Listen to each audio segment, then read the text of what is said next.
وانا لما يبقى معايا فلوس ابقى حاسب.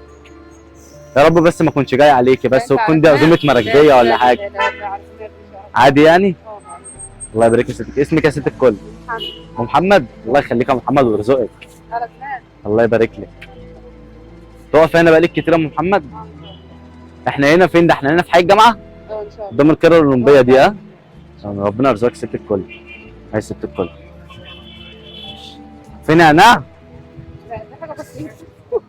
خلاص لو في هاتي رابطه واحده مثلا عشان امي بتحب النعناع. خلاص انا حاسس ان انا بجح مش عارف ليه. انت على دماغك. الله يخليك. ماشي يا ام محمد. الله يبارك لك. عايز حاجه؟ السلام. بقول لك يا ام احمد، انا عايز اقول لك على حاجه يعني ما تزعليش مني. لا انت على دماغك. تيجي كده الحاجه دي ثانيه. انت على دماغك. انا كل ده بصور. لا انت على دماغك. كل ده بصور. اهلا بيك. شايفه المحفظه دي؟ اهلا بحضرتك. الموبايل اللي وراها. كل ده بصور. اهلا بحضرتك. الله يخليك ست الكل، وانت عشان ست محترمه نور.